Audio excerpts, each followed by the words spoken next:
Illuminati जो है जिसको लोग नेगेटिविटी का भगवान मानते हैं, कहीं ना कहीं मुझे ऐसा लगता है, क्या शुक्राचार्य ही इल्यूमिनेटी है? आधुनिक विज्ञान की जितनी भी चीजें हैं सब उनके पास हैं ताकि वो इस दुनिया पर अपना राज कर सके। और यहाँ जो उनका सिंबल है एक आंख का, वो एक आंख कहीं ना कहीं शुक्राचार्य जी के उसी कॉन्सेप्ट का प्रतीक है। देवताओं का कॉन्सेप्ट हमेशा देने का होता है और राक्षसों का कॉन्सेप्ट हमेशा छीनने का होता है। तो वर्तमान के अंदर किसी भी परिस्थिति का जब आप आकलन करेंगे तो यहाँ केवल और केवल छीनने का कॉन्सेप्ट है, देने का कॉन्सेप्ट है ही नहीं। पंजाब को अपनी भूमि पर बड़ा अभिमान था। भारत को हम बहुत बड़ा अन्न का भंडार देते हैं। इस बार बारिश में क्या हुआ, पूरा पंजाब तबाह हो गया। शनिदेव की सेना इस धरती पर उतर चुकी है परिवर्तन की बागडोर संभालने के लिए, और उनकी सेना के अंदर चींटियां होती हैं। तो यहाँ पर एक ईश्वरीय आदेश होता है कि चींटियों को भोजन दिया जाए और भोजन में अखरोट दिया जाए। कुछ लोग देख रहे हैं कि वहां चींटियां जो अखरोट का भोजन कर रही है, एक चींटा आ रहा है, अखरोट को जैसे ही उसने छुआ, जैसे उसको करंट लगा और वो दूर चला गया। उससे पहले एक समाधान बताया गया कि शनि की न्यायिक व्यवस्था की स्थापना होनी है, तराजू का एक उपाय करना है। पूरे भारतवर्ष से 55 लोगों को मैंने बुला करके जयपुर के अंदर उस प्रक्रिया को पूरा किया, और उस प्रक्रिया के पूरा होने के करीबन 1 महीने के अंदर अंदर ही सर्वोच्च न्यायालय से न्याय की देवी के आंखों से काली पट्टी हटा दी गई है और उनके हाथ में संविधान की किताब दे दी गई है। यूपी के अंदर एक जगह है बहराइच, वहां एक आश्रम है, वहां कोई नहीं जाता, लेकिन उसके बाद भी आपको वहां पांव के निशान मिलेंगे। और एक पांव के निशान नहीं, अलग अलग तरह के पांव के निशान आपको मिलेंगे। इस समय 18 अक्टूबर से लेकर के 4 दिसंबर के बीच में ग्रहों की वो परिस्थिति बन रही है जो अपने आप में बहुत ही विलक्षण है। आज तो हम भगवान श्री कृष्ण के मंदिर में जाकर केवल दर्शन मात्र से सोचते हैं कि हमारा कल्याण हो जाएगा। हम भगवान राम के मंदिर में जाकर दर्शन करते हैं, सोचते हैं कि हमारा कल्याण हो जाएगा। भगवान श्री कृष्ण की मौजूदगी के अंदर दुर्योधन जैसा पात्र भी सुधर नहीं पाया, धृतराष्ट्र का मोह भंग नहीं हो पाया। जिन्होंने प्रत्यक्ष राम को देखा, कृष्ण को देखा, सोचिए उनका कल्याण नहीं हुआ, और आपका कल्याण हो जाएगा केवल दर्शन मात्र से। जो द्वारिका कभी समुद्र से बाहर थी, आज वो समुद्र के अंदर डूबी हुई है। जो राम सेतु कभी पुल था, आज समुद्र के अंदर डूबा हुआ है। ये इतिहास के वो प्रमाण है जो हमें बताते हैं कि 9 के बाद 0 आएगा, युग अंत के बाद में विनाश होगा। हमारे हिंदू मान्यताओं के अनुसार हमारे शरीर को अग्नि के हवाले किया जाता है, दाह संस्कार किया जाता है। लेकिन महापुरुषों की आप समाधि क्यों देखते हैं? सर, आपका बहुत बहुत स्वागत है आज के एपिसोड में। जी, आपका भी बहुत बहुत धन्यवाद। आपके दर्शकों का भी धन्यवाद जिन्होंने इतना प्यार दिया, इन बातों को इतना महत्व दिया। वरना इंटरनेट पे तो इतना कुछ अवेलेबल है, उन सब के बावजूद यदि लोग सच को जानना चाहते हैं, सच को सुनना चाहते हैं, तो ये पहला प्रमाण है कि हाँ, आज भी लोगों के दिलों में ईश्वर के प्रति वो भाव, वो समर्पण है और लोग वास्तव में सच से जुड़ना चाहते हैं। ये बहुत बड़ी बात है। बिल्कुल सही कहा सर आपने। और जब आपके मुख के द्वारा स्वयं परमात्मा कोई ज्ञान दे रहे हैं तो जाहिर सी बात है उसे कोई भी सुनना चाहेगा और जीवन में अमल करना ही चाहेगा। क्योंकि आपके अभी तक मैंने जितने भी इंटरव्यू लिए, मैं बहुत सारे गेस्ट के साथ जुड़ती हूँ, इंटरव्यू लेती हूँ, पर एक जो कनेक्शन और एक जो प्योरिटी आपके साथ मुझे फील होती है ना, मतलब ऐसा लगता है कि आप मेरे गुरु के रूप में मैं आपको देखती हूँ कि मेरे गुरु मेरे सामने बैठे और वो मुझे शिक्षा दे रहे हैं जो मुझे जीवन में लाना है। तो इसीलिए दिल से आपका बहुत बहुत मैं आभार व्यक्त करती हूँ कि आप मुझे हर बार समय दे पाते हैं और बहुत सारा ज्ञान साझा करते हैं। तो सर, आज की मैं जो है इस जर्नी की शुरुआत करना चाहूंगी, और सबसे पहला प्रश्न जो मेरे दिमाग में है वो है, शायद अभी तक ये किसी ने नहीं सोचा इसके बारे में, शुक्राचार्य के बारे में। शुक्राचार्य जो दैत्यों के एक तरीके से गुरु रहे, जिन्होंने दैत्यों को पाथ दिखाया कि दैत्य संप्रदाय को कैसे आगे बढ़ा जाए उनमें। लेकिन आज अगर हम बात करें कलयुग की, तो जहां कल की अवतार जो एक पॉजिटिव मतलब देवता के रूप में या भगवान के रूप में जिनका अस्तित्व है, वहीं इल्यूमिनेटी जो है जिसको लोग नेगेटिविटी का भगवान मानते हैं, कहीं ना कहीं मुझे ऐसा लगता है, क्या शुक्राचार्य ही इल्यूमिनेटी है? क्योंकि शुक्राचार्य की भी एक आंख थी, एक वक्त पर विष्णु भगवान ने उनकी एक आंख फोड़ दी थी तो उनकी एक आंख बची थी, और इल्यूमिनेटी का भी जो सिंबल है वो एक आंख का ही है। क्या शुक्राचार्य ही इल्यूमिनेटी है या इनके बीच में कोई संबंध है? देखिए, बड़ा अच्छा प्रश्न आपने किया है। इसको बिल्कुल प्रमाणिक तरीके से मैं आपको इसका आंसर देता हूं। इस धरती पर जब भी इस सनातन के ज्ञान को रखा गया तो केवल एक ही पात्रता देखी गई कि व्यक्ति का हृदय शुद्ध है तो उसे यह ज्ञान जरूर दिया गया। लेकिन कुछ ऐसे प्रसंग हुए हैं इस धरती पर भी जहां इस ज्ञान का दुरुपयोग किया गया। मैं तीन आपको चीजें बताता हूं। रावण को भी ये ज्ञान दिया गया, लेकिन रावण ने भी इसका दुरुपयोग किया। कणाद ऋषि को ये ज्ञान दिया गया, कणाद ऋषि ने इसका दुरुपयोग किया। विश्वामित्र जी ने भी इस रहस्य को समझा जाना, उन्होंने भी इसका दुरुपयोग किया।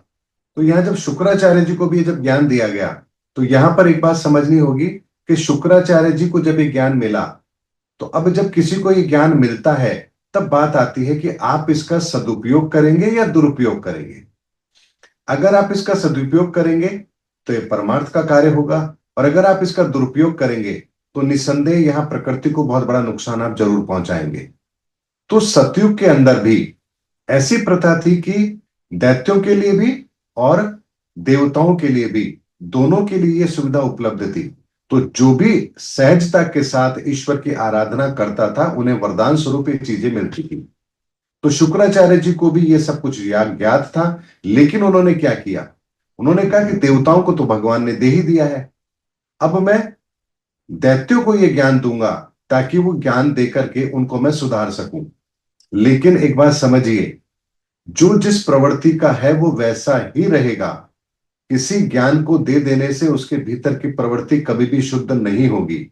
इसको ऐसे समझिए, अगर मान लीजिए कोई पात्र पीतल का है और उसके अंदर यदि आप कोई खटाई की चीज रख रहे हैं, तो निस्संदेह वहां पर वो विष जरूर बनेगा। लेकिन अगर पात्र कांच का है तो विष नहीं बनेगा। यानी जो चीज आपको ईश्वर के द्वारा दी जा रही है, महत्वपूर्ण यह है कि लेने वाला उसकी भावना क्या है। ऐसे में शुक्राचार्य जी ने जब ये विधान, ये ज्ञान राक्षसों को देना शुरू किया, तब से यहां चीजें गड़बड़ हुई। अब राक्षसों को ज्ञान मिल गया, उनमें से बहुत से लोग ऐसे थे जिन्होंने इस प्रक्रिया को अपनाया और ईश्वर से वरदान प्राप्त किया, क्योंकि विधि का विधान है, नियम है कि जो जैसा करेगा उसको वैसा फल मिलेगा। तो यदि आप राक्षस हैं और फिर भी यदि आप सनातन प्रक्रिया के तहत ईश्वर का आह्वान कर रहे हैं, तो ईश्वर को आपको वरदान देना ही पड़ेगा। इसलिए हिरण्याकश्यप को भी वरदान मिला, रावण को भी वरदान मिला, ऐसे बहुत से राक्षस हैं जिन्हें वरदान मिला। तो जितना भी ज्ञान है, ये ज्ञान शुक्राचार्य जी के द्वारा राक्षसों को दिया गया। और जब जब शुक्राचार्य जी ने राक्षसों को ज्ञान दिया, तब तब उन्होंने इसका दुरुपयोग किया। अब बात आती है, यानी इस ज्ञान के लिए एक चीज अत्यंत आवश्यक है कि पात्रता सही होनी चाहिए। और इसीलिए आप ध्यान रखिए, मैं जब भी कोई बात कहता हूं, बिल्कुल स्पष्ट नहीं कहता, उसे इस तरह से कहता हूं कि जो सच के रास्ते पर है उन्हें वो बात समझ में आ जाए, और जो किसी भी तरह से लालची किस्म के लोग हैं या पाखंडी हैं, वो केवल इसके मतलब ही निकालते रहे, उन्हें बात समझ में ना आए। क्योंकि ये बहुत आवश्यक है। इस बात की गंभीरता को समझिए कि अगर ये ज्ञान ऐसे लोगों के हाथ में लग जाए जो पाखंडी हैं, इस समाज के लिए ठीक नहीं है, तो वो 100% इस ज्ञान का दुरुपयोग करेंगे। और ये इतना बड़ा व्यवधान होता है फिर ईश्वरीय कार्य में, जिसके लिए फिर कई युग लग जाते हैं उस चीज को सही करने में। इसीलिए एक बात को हमें हमेशा ध्यान रखना है, शुक्राचार्य जी इस ज्ञान को जानने वाले थे, सनातन को जानने वाले थे, लेकिन उनकी एक गलती की, उन्होंने ये ज्ञान राक्षसों को देना चाहा और यहीं से चीजें सब कुछ गड़बड़ हुई। और इस समय पर भी आप ध्यान रखिए, सनातन का हमारा ज्ञान हमारे पास था। तक्षशिला नालंदा विश्वविद्यालय उस ज्ञान के भंडार थे, ऋषि परंपरा हमारे पास थी। लेकिन फिर कुछ लोगों ने इस ज्ञान को चुराया, इस पर रिसर्च की, और इस ज्ञान का उपयोग उन्होंने अपने आप को समृद्ध बनाने में किया, यानी पैसा कमाने में, धन कमाने में, सामर्थ्य को इकट्ठा करने में किया। तो आज आपके सामने जो समाज की स्थिति है वो उसी कारण से है। क्या परमाणु का विज्ञान हम लोग नहीं जानते थे? कणाद ऋषि जानते थे, लेकिन उन्होंने कभी भी इसका दुरुपयोग करने की कोशिश नहीं करी। यहां उनकी गलती इतनी सी थी कि उन्होंने श्रेय अपने ऊपर लेने की कोशिश की कि यह ज्ञान मैंने दिया है, जो कि गलती आज भी हम करते हैं। इस पर आगे चर्चा करेंगे। लेकिन सबसे बड़ी बात होती है कि इस ज्ञान का पात्र व्यक्ति के पास पहुंचना जरूरी है, और इसीलिए ईश्वर के द्वारा पहले पात्रता की जांच की जाती है, एक परीक्षा के दौर से गुजारा जाता है, और जब व्यक्ति उसमें सफल होता है तब उसे ज्ञान दिया जाता है। मोहम्मद साहब को भी ज्ञान ऐसे ही नहीं मिला, उनकी भी बहुत परीक्षाएं हुई। मीरा ने भगवान को ऐसे ही प्राप्त नहीं कर लिया, उनकी भी बहुत परीक्षाएं हुई। तो अब इस धरती पर इस ज्ञान के लिए एक जो नियम बनाया गया है वो इस तरह का बनाया गया है कि पहले ईश्वर अपने पैमाने पर आपको परखता है। यदि आप उसमें सही तरह से उत्तीर्ण होते हैं तब जाकर ये ज्ञान आपको उपलब्ध होता है। तो शुक्राचार्य जी का वही कॉन्सेप्ट आज भी हमारे सामने चल रहा है।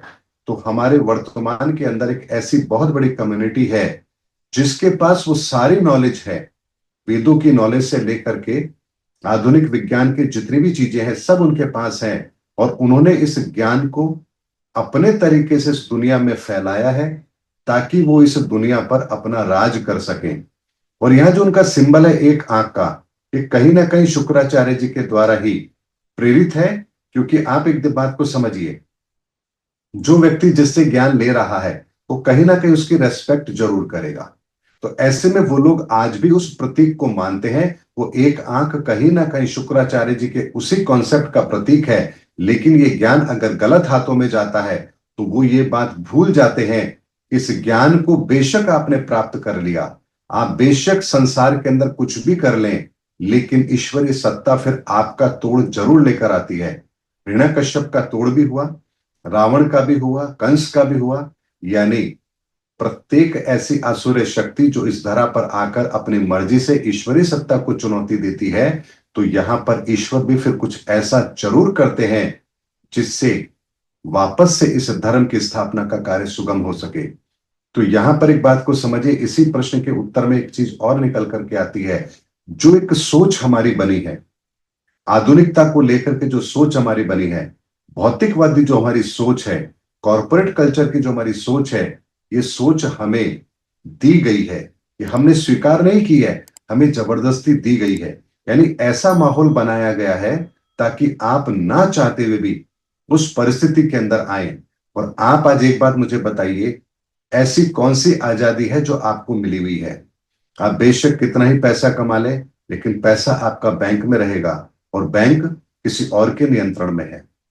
आप समाज के अंदर जो व्यवस्था करना चाहे कर लीजिए, लेकिन आपकी कॉरपोरेट कल्चर की व्यवस्था ऐसी है कि आप उससे बाहर जा नहीं सकते। आप इन्वेस्टमेंट करना चाहेंगे तो भी ऐसी व्यवस्था है कि आपका इन्वेस्टमेंट सुरक्षित नहीं है, चाहे बैंक में एफडी करें चाहे इक्विटी मार्केट में लगाएं। तो यहां पर एक बात को समझिए कि हम चारों तरफ से इस तरह से इस प्रभाव में घिर चुके हैं कि अब तो हमें इस चीज का भी एहसास नहीं है कि हमें वास्तव में कोई दूसरा कंट्रोल कर रहा है क्या। किसी देश की सरकार को गिराना हो ये उनका काम है, किसी जगह के कल्चर को खराब करना है ये उनका काम है। जेनेक्स जो आपने क्रांति देखी नेपाल के अंदर, आप मुझे बताइए क्या रातों रात ऐसा कुछ हो सकता है? नहीं, ऐसा बिल्कुल नहीं। लेकिन वो ये सब जानते हैं कि कहां पर कैसे किया जा सकता है। आज जिस टेक्नोलॉजी को लेकर हम इतने उत्साहित हैं, हमें तो ये भी नहीं पता कि हमारे पल पल की खबर उनके पास है। सारी टेक्नोलॉजी के अंदर डेटा होता है और डेटा का एनालिसिस वो करते हैं। हमें क्या चाहिए, हमारी पसंद क्या है, हम क्या करेंगे, हमारे विचारों को कैसे प्रभावित करना है, यहां तक कि इलेक्शन को कैसे प्रभावित करना है, ये सब के सब कंट्रोल आज उनके हाथ में है। और अगर मैं आपको बताऊं तो एक ऐसी आम धारणा भी प्रचलित है लोगों के बीच में कि 15 लोगों का एक ग्रुप है जो पूरी दुनिया की इकोनॉमी, पॉलिटिकल हर चीज को कंट्रोल करता है। तो आप एक बात को बताइए, क्या वर्तमान में दैत्यों का शासन नहीं है? दैत्य का मतलब ये नहीं होता कि जहां दो सींग लगे हो और दांत बड़े बड़े हो और हा हा करके चिल्लाता हो जैसा हमने देखा है सीरियल्स के अंदर। दैत्य का मतलब होता है जहां आपकी विचारधारा दूषित हो, जहां आप ईश्वर की विचारधारा को नकार दें, जहां आप ईश्वर के अस्तित्व को नकार दें और आप सोचें कि आप सब कुछ वो कर सकते हैं जो आप करना चाहते हैं, क्योंकि आपके पास वो ज्ञान है, वो तकनीक है, आप वो सब कुछ कर सकते हैं। जैसे हमारे पास E=mc² की टेक्नोलॉजी है, तो हम चाहते हैं कि हम दुनिया को इस ताकत के बल पर कंट्रोल करें। तो क्या आज आप हथियारों के बल पर पूरी दुनिया को झुकाने की कोशिश नहीं कर रहे हैं? तो क्या ये दैत्यों की सोच है या देवताओं की सोच है? देवताओं की सोच होती है हमेशा देने की। तो आप जब भी देवताओं का आह्वान करते हैं, आप उनके सामने अपनी कोई समस्या रखते हैं, अपनी कोई बात रखते हैं, वो आपको वो पूरी करते हैं, वो आपको धन्य धान्य से परिपूर्ण करते हैं। तो हमारे हिंदू शास्त्रों के अंदर तो आपकी जो भी समस्या है वो किस देवी देवता से संबंधित है, उनका आवाहन कैसे करना है, आवाहन करेंगे तो वो आपको देकर जाते हैं। देवताओं का कॉन्सेप्ट हमेशा देने का होता है और राक्षसों का कॉन्सेप्ट हमेशा छीनने का होता है। तो वर्तमान के अंदर किसी भी परिस्थिति का जब आप आकलन करेंगे तो यह केवल और केवल छीनने का कॉन्सेप्ट है, देने का कॉन्सेप्ट है ही नहीं। इक्विटी मार्केट के अंदर आप पैसा लगाएंगे, अचानक से मार्केट क्रैश होगा और आपका सारा पैसा चला जाएगा, ये छीनने का कॉन्सेप्ट है। इलेक्शन के अंदर आपको एक प्रलोभन दिया जाएगा, आपको प्रलोभन देकर आपसे वोट लिया जाएगा, आपसे वोट छीना जाएगा और उसके बाद 5 साल वो अपनी मर्जी चलाएंगे।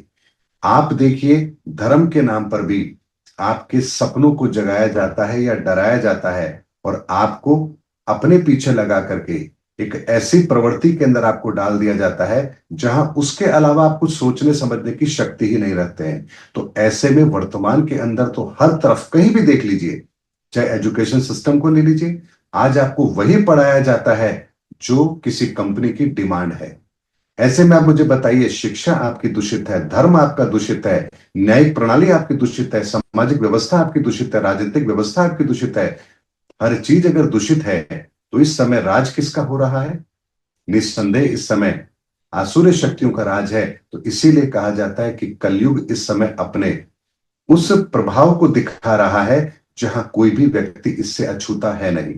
तो ऐसे में इसका काउंटर रिप्लाई क्या होगा? इसका काउंटर रिप्लाई केवल एक होगा कि हमें अपने विचारों के अंदर ईश्वरीय सत्ता को स्थान देना है, हमें अपने विचारों के अंदर सनातन को स्थान देना है, हमें अपने कर्मों में सनातन को शामिल करना है। और ये इतना सा काम करते ही आप यकीन मानिए कि जो भी एक आंख लेके घूम रहे हैं इनकी जड़ें हिलने लगेंगी। क्यों हिलने लगेगी, इस बात को भी समझ लीजिए। अंधेरा चाहे जितना विशाल क्यों ना हो, उसको भगाने के लिए आपको केवल एक रोशनी की किरण चाहिए। तो कभी भी शैतान के लिए नहीं कहा गया कि वो प्रकाश है, ईश्वर के लिए कहा गया वो प्रकाश है। और प्रकाश की विशेषता ये होती है कि वो जहां उदय होता है वहां अंधकार रह नहीं सकता। और ये वो सत्य है सनातन का जिस पर हमें विश्वास होना चाहिए कि इस समय यदि धर्म उदय हो रहा है, सनातन उदय हो रहा है, हमारी विचारधारा के अंदर सनातन अगर शामिल हो रहा है, तो ये जो विचारधाराएं हैं ये विचारधाराएं कभी टिक ही नहीं पाएंगी, अंधेरा कभी कायम रह ही नहीं पाएगा। इसीलिए हमें कुछ बदलाव नहीं करना है, हमें केवल और केवल अपने भीतर उस सनातन के ज्ञान को प्रकट करना है, ईश्वर के उस प्रकाश को अपने जीवन में शामिल करना है। बाकी काम तो ये प्रकाश अपने आप कर देगा। इसीलिए इस आंसर के अंदर मैंने आपको बड़े स्पष्ट शब्दों में कहा है कि सामने वाली ताकतें चाहे जितनी मर्जी ताकतवर हो, लेकिन ईश्वर का एक छोटा सा प्रकाश भी उस ताकत को हराने की ताकत रखता है। प्रहलाद बहुत छोटा था, हिरण्यकश्यप बहुत ताकतवर था, लेकिन हिरण्यकश्यप हार गया। श्री कृष्ण बहुत छोटे थे, कंस राजा था, लेकिन कंस हार गया। राम के पास कोई संसाधन नहीं थे, कोई आधुनिक हथियार नहीं थे, कोई बहुत बड़ी सेना नहीं थी। रावण के पास पूरा साम्राज्य था, लेकिन रावण हार गया। पांडवों के पास कोई विशाल सेना नहीं थी, कौरवों के पास तो भगवान की नारायणी सेना तक थी, उसके बाद भी कौरव हार गए। तो ये इतिहास के वो प्रमाण है जो ये बताने के लिए पर्याप्त है कि ईश्वरीय सत्ता को चुनौती देने की गलती जब भी इंसान करता है, ईश्वर कुछ ऐसी व्यवस्था इस धरा पर करते हैं कि फिर उसके बाद इन शक्तियों का समापन आवश्यक होता है। और इस समय की जो लड़ाई है ये बहुत बड़ी लड़ाई है, इस बात को समझिएगा। आंसर थोड़ा बड़ा है लेकिन देना जरूरी है। सतयुग के अंदर ये लड़ाई केवल दो लोगों के बीच में थी, हिरण्यकश्यप और प्रहलाद के बीच में। त्रेता के अंदर ये लड़ाई एक कुटुंब की लड़ाई हो गई, इसमें मां बाप भाई बहन सब शामिल हो रहे थे। उसके बाद में द्वापर युग के अंदर ये लड़ाई खानदान की हो गई। अब यहां पर आपका चाचा ताऊ सब कुछ शामिल हो गया, यानी आर्यवर्त यानी जितने भी राजा थे वो भी इसमें शामिल हो गए। लेकिन कलयुग में लड़ाई जनमानस की लड़ाई है, यह राजा नहीं प्रत्येक व्यक्ति इसमें शामिल होगा। तो सोचिए लड़ाई कितनी बड़ी है।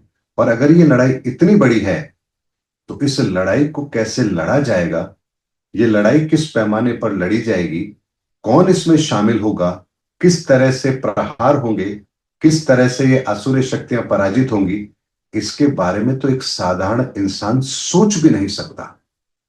लड़ाई लड़ने की तो बात बहुत दूर की है, सोच भी नहीं सकता कि आखिर वो इनसे जीतेगा तो कैसे जीतेगा। और इसीलिए मैं कह रहा हूं कि आसुरी शक्ति चाहे जितनी ताकतवर क्यों ना हो, ईश्वर के लिए उनको हराना एक पल का काम है। और यही कार्य इस धरा पर हो भी रहा है। एक सनातन की विचारधारा इस पूरे संसार को बदलने की ताकत रखती है। इसीलिए इस सनातन की विचारधारा की ताकत को यदि आज भी कोई नहीं समझ रहा है, तो वो इतनी बड़ी मूर्खता कर रहा है, जिसके लिए मेरे पास एक ही शब्द है कि इससे बड़ा दुर्भाग्य उनका फिर कुछ और हो नहीं सकता। बहुत बहुत सर आपने क्लियर शब्दों में क्लियर किया कि जो अभी आसुरी साम्राज्य चल रहा है चारों ओर कलयुग में, इसका विनाश तो बहुत ही करीब है, क्योंकि स्वयं परमात्मा ने अब इस कार्य को अपने हाथों में ले लिया है। तो परमात्मा के लिए किसी भी कार्य को कर पाना असंभव नहीं है, क्योंकि वही है जो हमें इस युग से दूसरे युग में लेकर जा रहे हैं, और बहुत अच्छे से ये ट्रांजिशन हम देख भी रहे हैं। सर अब अगला प्रश्न जो मैं आपसे पूछना चाहूंगी कि मैंने अभी कुछ दिन पहले कुछ वीडियोस देखे थे यूट्यूब पे, जिसको क्रॉप क्रिएशन बोलते हैं। भारत में तो ज्यादातर मुझे नहीं लगता कि ऐसा कभी कोई दृश्य देखा गया है, लेकिन फॉरेन की जगहों में ना जो खेत होते हैं, मतलब विशाल खेत होते हैं, वो अपने आप में उनमें अचानक से कोई आकृतियां उभर आती हैं। वो जो खेत के जो धान है वो अपने आप ही किसी शेप का ले लेती, कभी ओम बन जाता है, कभी सातिया, तो कभी हमारे कोई यंत्र होते हैं जो पूजनीय यंत्र होते हैं, श्री यंत्र टाइप के कुछ बनते हैं, तो कभी कुछ और भी विभिन्न विभिन्न आकृतियां उभर आती हैं खेतों में। और लेकिन इसमें सबसे अच्छी चीज ये थी कि जब ये आकृतियां उभरती हैं, तो खेत में जो अन्न का जो दाना है, जो खेत में जो वो क्रॉप्स हैं, वो एक भी दाना खराब नहीं होता। वो इतनी सुंदर तरीके से बनाई जाती हैं, और वो आंखों के सामने देखते ही देखते चंद सेकंडों में पूरी डिजाइन बन जाती है। ये क्या है? देखिए, हमारा जो पहला प्रश्न था उसका मैंने उत्तर दिया, ये उसी के कड़ी में दूसरा उत्तर मैं आपको देता हूं। जब हमने बात की कि ईश्वर अपना कार्य करते हैं, सत्य स्थापित होता है, धर्म स्थापित होता है, तो प्रश्न आता है ईश्वर कहाँ है? क्या ईश्वर इस प्रकृति के प्रत्येक कण में नहीं है? हमारा उत्तर होगा बिल्कुल है। तो ईश्वर यदि प्रकृति के प्रत्येक कण में है, तो इस परिवर्तन के अंदर प्रकृति का क्या प्रत्येक कण अपना रोल नहीं निभाएगा? तो अगर ईश्वर को इस धरती पर अगर कोई परिवर्तन करना है, तो क्या वो मनुष्य के रूप में आएंगे? और मनुष्य के रूप में आएंगे तो केवल प्रतीक रूप में आएंगे, लेकिन बाकी जितना भी कार्य है वो तो ईश्वरीय सत्ता करेगी। ऐसे में प्रकृति का प्रत्येक तत्व, जिसकी मैं अक्सर बात भी करता हूं कि हमारे यहाँ 9 डायमेंशन है इस धरती पर, इस ब्रह्मांड के अंदर, और 7 ऊर्जाएं हैं। तो प्रत्येक तत्व के आधार पर इस धरती पर परिवर्तन जरूर होता है। और यह परिवर्तन इतनी बेहतर तरीके से होता है कि उस समय प्रकृति का प्रत्येक तत्व आपके लिए उपलब्ध होता है। आपने महाभारत के अंदर सुना होगा, जब सूर्यास्त होने को था, तो जयद्रथ की, जहां तक मैं बात समझता हूं, वो बाहर आया और आकर के कहता है कि अर्जुन, अब तुम आत्मदाह करो। तो वहीं पर सूर्य वापस से उदय हो जाता है। तो क्या उस पल प्रकृति ने साथ नहीं दिया? भगवान राम के समय पर लक्ष्मण को जब शक्ति बाण लगा, तो क्या हिमालय की वादियों के अंदर वो जड़ी बूटी उपलब्ध नहीं थी? तो ऐसा ही यहां पर भी होगा। सनातन धर्म के अंदर अगर आप इस विज्ञान को समझ रहे हैं, तो आप इस बात को अच्छी तरह समझ लीजिए कि जब धर्म युग का परिवर्तन का समय चल रहा है, तो प्रकृति का प्रत्येक कण इसके अंदर शामिल जरूर होगा। वनस्पति, मौसम, हर चीज। अब इस समय पर आप देखिए, बारिश का मौसम है, यहां पर यह काम भी हो रहा है। अब यहां पर कुछ उदाहरण लेते हैं, थोड़ा सा विचलित करने वाले हैं, लेकिन हमें लेना तो पड़ेगा। पंजाब को अपनी भूमि पर बड़ा अभिमान था कि हमारी भूमि उपजाऊ भूमि है, भारत को हम बहुत बड़ा अन्न का भंडार देते हैं। इस बार बारिश में क्या हुआ? पूरा पंजाब तबाह हो गया। यानी जिस चीज पर आपको अहंकार था, उस चीज ने ही आपको मिट्टी में मिला दिया। तो सोचिए, पंजाब की जनता, पंजाब के जो किसान हैं, उनको कितनी बड़ी क्षति पहुंची है। तो क्या ये क्षति मामूली क्षति है? अभी हाल ही में आपको एक एग्जांपल देता हूं। साल में एक बार दशहरा आता है, तो कुछ मजदूर लोग गुजरात से इधर से आते हैं, राजस्थान में आते हैं और रावण का पुतला बनाते हैं। आप देखिए, दशहरे से 2 दिन पहले इतनी तेज बारिश होती है कि सारे पुतले उनके खराब हो गए। लाखों रुपए का कर्ज लेकर सड़क के किनारे वो रावण का पुतला बेच करके पूरे साल अपनी जिंदगी चलाते हैं, लेकिन प्रकृति ने 1 सेकंड में उनके पूरे मंसूबे खराब कर दिए। अब यहां किसी तरह से 1 दिन का बीच में समय बचा तो उन्होंने कुछ पुतलों को वापस खड़ा किया, लोगों को बेचा। तो दशहरे वाले दिन जब रावण दहन हो रहा था, उससे पहले फिर बारिश हुई और सारे रावण दहन या तो समय से पहले करने पड़े, या जो खड़े थे रावण उनको लेटा करके फिर उनके अंदर आग लगाई गई। तो अब सोचिए कि प्रकृति कैसे चुन चुन करके हमारे के सामने ऐसी परिस्थितियां क्रिएट कर रही है, और अगर फिर भी हम इन संकेतों को नहीं समझ रहे हैं तो इससे बड़ा हमारा दुर्भाग्य और क्या होगा।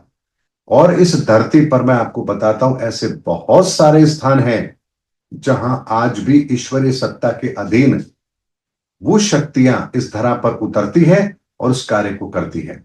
हाल ही में मैंने एक छोटा सा उपाय बताया था, चींटियों को अखरोट खिलाने का। जानते हैं, आज एक रहस्य को आपके सामने रखता हूं। शनिदेव की सेना इस धरती पर उतर चुकी है परिवर्तन की बागडोर संभालने के लिए, और उनकी सेना के अंदर चींटियां होती हैं और चींटियों का भोजन होता है अखरोट। ऐसे में अगर इस धरा पर वो सेना उतरी है तो उनकी भोजन की व्यवस्था कौन करेगा? तो यहां पर एक ईश्वरीय आदेश होता है कि चींटियों को भोजन दिया जाए, और भोजन में अखरोट दिया जाए। अखरोट भी अपने हाथ की हथेली पर रखकर उसको मैश करके दिया जाए, मिक्सी में पीस कर या किसी तरह से चक्कू से काट कर ना दिया जाए। हजारों लोगों ने उपाय किया, मैंने वीडियो के माध्यम से लोगों को बताया। आप ताज्जुब करेंगे, बहुत से लोगों ने इस उपाय को किया। कुछ लोगों ने जब ये उपाय किया तो 1 घंटे के बाद देखा है कि सारे अखरोट गायब है वहां से, यानी चींटियों ने बड़े अच्छे से उनको खाया है। कुछ लोग देख रहे हैं कि वहां चींटियां जो अखरोट का भोजन कर रही है, एक चींटा आ रहा है, अखरोट को जैसे ही उसने छुआ, जैसे उसको करंट लगा और वो दूर चला गया। फिर किसी तरह से दोबारा आया, एक दाना लिया, उठाकर जाने लगा। कुछ दूरी पर गया, वापस से लौट के आता है, वही दाने को रखता है और फिर चींटा लौट के चला जाता है। ये असामान्य घटनाएं हैं। कुछ लोगों के अखरोट को चींटियों ने हाथ तक नहीं लगाया, यानी उसको छुआ तक नहीं। तो ऐसे में ये प्रमाण है इस बात का, चींटी तो वही है, भोजन भी वही है, लेकिन इतना बड़ा अगर प्रत्यक्ष हमें प्रमाण देखने को मिल रहा है तो इस बात का प्रमाण है कि इस धरती पर कब क्या घटित होने वाला है और उसके लिए ईश्वर हमसे क्या कार्य करवाता है। जब हमारा पहलगाम की घटना हुई, उससे पहले भी एक संकेत मिला था कि धरती को लाल चुनरी ओढ़ाई जाए। मैंने वो उपाय सार्वजनिक तौर पर बताया वीडियो के माध्यम से, हजारों लोगों ने वो काम किया, और उसके बाद देखिए हम अगर उस परिस्थिति में आए तो भारत का कुछ भी नुकसान नहीं हुआ। उससे पहले एक समाधान बताया गया कि शनि की न्यायिक व्यवस्था की स्थापना होनी है, तराजू का एक उपाय करना है। पूरे भारतवर्ष से 55 लोगों को मैंने बुला करके जयपुर के अंदर उस प्रक्रिया को पूरा किया, और उस प्रक्रिया के पूरा होने के करीबन 1 महीने के अंदर अंदर ही हमें एक खबर मिलती है कि भारत के अंदर सर्वोच्च न्यायालय से न्याय की देवी के आंखों से काली पट्टी हटा दी गई है और उनके हाथ में संविधान की किताब दे दी गई है। ये वो चीजें हैं जो प्रकृति के लेवल पर हो रही हैं, और उसका असर भी हमें देखने को मिल रहा है। अब कोई इस पर विश्वास करे या ना करे ये अलग विषय है, लेकिन प्रकृति अपना संकेत जरूर दे रही है। मैं आपको बताता हूं, यूपी के अंदर एक जगह है बहराइच, वहां एक आश्रम है। वहां पर जमीन के ऊपर आपको ऐसे पद चिन्हों के निशान मिलते हैं। कई बार वो परिस्थिति हुई है मेरे पास, उन्होंने वीडियो शेयर किए हैं, जहां आपको मानव के पांव के निशान दिखेंगे, जबकि वो स्थान प्रोटेक्टेड है, वहां कोई नहीं जाता, लेकिन उसके बाद भी आपको वहां पांव के निशान मिलेंगे। और एक पांव के निशान नहीं, अलग अलग तरह के पांव के निशान आपको मिलेंगे। ये क्या संकेत है? ये कोई छोटा संकेत नहीं है। इसीलिए इस धरती पर एरिया 51 अमेरिका के अंदर है, वो भी वो स्थान है जहां एलियंस इस धरती पर उतरते हैं। भारत के अंदर भी उत्तराखंड के अंदर ऐसे बहुत सारे स्थान हैं जहां ईश्वरीय सत्ता यहां उतरती है। हिमालय के अंदर ऐसे बहुत सारे गुप्त स्थान हैं जहां पर ये चीजें चलती हैं। तो आपको एक बात मैं बता देता हूं, ये धरती पर आपको लगता है कि प्रधानमंत्री और राष्ट्रपति इस दुनिया को चला रहे हैं, तो हमारी सबसे बड़ी गलतफहमी है। इस धरती पर आज भी ईश्वरीय सत्ता का ही राज है, लेकिन बहुतायत में हमने आसुर्य सोच के आधार पर इस परिवर्तन को, यानी जो धरती पर इस समय जो युग परिवर्तन का समय चल रहा है, इससे पहले का जो समय है कलयुग का, उसमें हमने अपनी गलत विचारधारा के आधार पर इतना कुछ कर दिया है कि अब ईश्वरीय सत्ता को प्रत्यक्ष तौर पर इस धरती पर पुनः धर्म स्थापना का कार्य करना पड़ रहा है। और ईश्वर अगर प्रकृति के प्रत्येक कण में मौजूद है, तो प्रकृति का प्रत्येक कण इस ईश्वर के कार्य में सम्मिलित जरूर होगा। राम के समय पर भी गिलहरी शामिल हुई थी, हमें इस बात को नहीं भूलना चाहिए। तो वर्तमान के अंदर भी बहुत कुछ ऐसा हो रहा है, वनस्पति के लेवल पर, जीव जंतुओं के लेवल पर, मौसम के लेवल पर, सूर्य के लेवल पर, चंद्रमा के लेवल पर, ग्रहों के लेवल पर, हर तरफ से कुछ कार्य ऐसा हो रहा है जो अपने आप में विलक्षण है। एक छोटी सी बात मैं आपको बताता हूं। इस समय 18 अक्टूबर से लेकर के 4 दिसंबर के बीच में ग्रहों की वो परिस्थिति बन रही है जो अपने आप में बहुत ही विलक्षण है। आपको मैं बताता हूं कि इस समय पर बृहस्पति का राशि परिवर्तन होगा। बृहस्पति जिस नक्षत्र में होगा, उस नक्षत्र के स्वामी खुद गुरुदेव हैं। शनि मीन राशि में है, मीन राशि बृहस्पति की है। शनि जिस नक्षत्र में है, उस नक्षत्र के स्वामी बृहस्पति हैं। बृहस्पति की दृष्टि शनि पर है और बृहस्पति अपनी उच्च राशि में स्थित है। ये वो कॉम्बिनेशन है जो ये बताता है कि ईश्वर के द्वारा अब इस धरती पर एक फाइनल जजमेंट दे दी गई है कि धर्म का कार्य इस तरह से होना है, इतने समय में होना है, इनके द्वारा होना है और इस तरह से कार्य किया जाएगा। ये फाइनल जजमेंट 18 अक्टूबर से लेकर के और लगभग 5 दिसंबर के बीच में धरती पर यह चीज अप्लाई होने का प्रोटोकॉल ईश्वरीय शक्तियों के द्वारा तैयार कर लिया गया है। ये बात निश्चित है। लेकिन कौन इन चीजों को समझ पाएगा? जो सनातन को जानता है। कौन इन चीजों को देख पाएगा, समझ पाएगा? जो ईश्वरीय सत्ता पर विश्वास करता है। क्योंकि ईश्वर जिनसे अपना काम करवाना चाहते हैं उनको ये ताकत अपने आप देते हैं। अगर उन्होंने 500 साल पहले वर्तमान समय का उल्लेख करना था तो नास्ट्रादामस को भी वो ताकत दी, संत अच्युतानंद दास जी को भी वो ताकत दी ताकि वो भविष्य को लिख सके। अगर रामायण को कलयुग के अंदर पुनर्स्थापित करना है तो तुलसीदास जी को वो ताकत दी जिससे वो उसकी रचना कर सके। इसीलिए ईश्वरीय सत्ता किस तरह से कार्य करती है, इस बात पर विश्वास वही कर पाएंगे जो सनातन के रहस्य को जानते हैं, सनातन के ज्ञान को समझते हैं। सनातन क्या है इसकी परिभाषा उन्हें पता है और ये धरती पर कैसे काम करता है, इस विज्ञान को जो लोग जानते हैं वही इन सब चीजों को डिकोड कर पाएंगे। अन्यथा किसी के बस की बात नहीं है कि वो वर्तमान के समय में भविष्य को प्रेडिक्ट कर सके। बहुत सुंदर तरीके से सर आपने पूरा समझाया कि ये जो हमारा सनातन है और किस तरीके से जो परमात्मा की शक्तियां काम कर रही हैं, मतलब हर एक छोटे छोटी तरीके से। जो अखरोट वाली बात जैसे मुझे नहीं पता थी, शायद मेरा वो वीडियो मिस हुआ है आपका, पर बहुत अच्छा आज आपने बताया। मैं भी वो करना शुरू करूंगी और शायद इस वीडियो को देखकर जो लोग उस वीडियो को नहीं देख पाए उन्हें भी एक नया आज इससे एक मैसेज मिला है कि हम सबको ये कार्य करना है कि अगर कोई सेना इस कार्य में लगी है तो हम कम से कम उसे भोजन तो करा ही सकते हैं। और वो कितना ही भोजन करेंगी, चींटियां कितना करेंगी, जितना इंसान एक निवाले में फेंक देता है उतना तो उनके लिए भरपूर भोजन होता है चींटियों के लिए। सर जैसे भी आप ईश्वर की बात कर रहे थे, मेरे दिमाग में कई बार एक ये आउट ऑफ द क्वेश्चन में बस ऐसी पूछना चाहती हूँ, हो सकता है कोई व्यूअर्स के मन में भी आए। कहते हैं जैसे एक शब्द है अहम ब्रह्मास्मि, या मैं ही भगवान हूँ। लोग कहते हैं कि भगवान को कहीं ढूंढने की जरूरत नहीं, भगवान तुम्हारे अंदर है, परमात्मा ही आत्मा का अंश है, वही स्वयं भगवान है। अगर तुम अपने अंदर इतनी शक्ति भर लेते हो तो तुम स्वयं भगवान बन जाते हो। तो फिर जो वो सफेद प्रकाश है जो आपने अपने शरीर से निकलकर पिछली वीडियो में बताया था, जो सफेद प्रकाश की आपने बात की जिसमें बोला गया था कि आप उस पार नहीं जा सकते, आपकी सीमा यहीं तक ही होती है, इसके आगे जाने की किसी को अनुमति नहीं है। तो वो सफेद प्रकाश अगर परमात्मा है, पर ब्रह्म है, तो जो हमारे अंदर कहते हैं कि अहम ब्रह्मास्मि, या फिर हम अपनी चेतना को इतना बढ़ाएं कि हम ही भगवान है, तो फिर उन दोनों में क्या फर्क रह गया? देखिए, एक चीज आपको बताता हूं। पानी की प्रकृति क्या है, पानी का तत्व क्या है? H2O, हाइड्रोजन और ऑक्सीजन। तो ये तो एनवायरनमेंट में भी है। तो क्या आप केवल अपना मुंह खोल करके हवा से पानी को ले सकते हैं? आप नहीं ले सकते, आपको प्रकट रूप में चाहिए। प्रकट रूप में वो पानी उपलब्ध होगा तभी आपकी प्यास बुझेगी। इसी तरह से परमात्मा प्रकाश रूप है, वो सर्वशक्तिमान है, और उसी का प्रत्येक, इस संसार की प्रत्येक रचना के अंदर उसका वो तत्व विद्यमान है। हमारे प्राणों को भी जो चला रही है शक्ति, वो परमात्मा की शक्ति है, जिसे हम कहते हैं आत्मा। आत्मा का रूप क्या है? आत्मा का रूप प्रकाश ही है।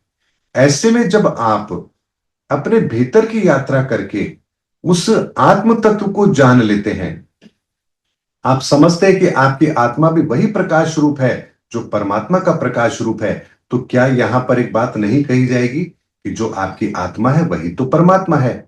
तो यहां उन्होंने कहा अहम ब्रह्मास्मि, यानी मैं ही ब्रह्म हूं।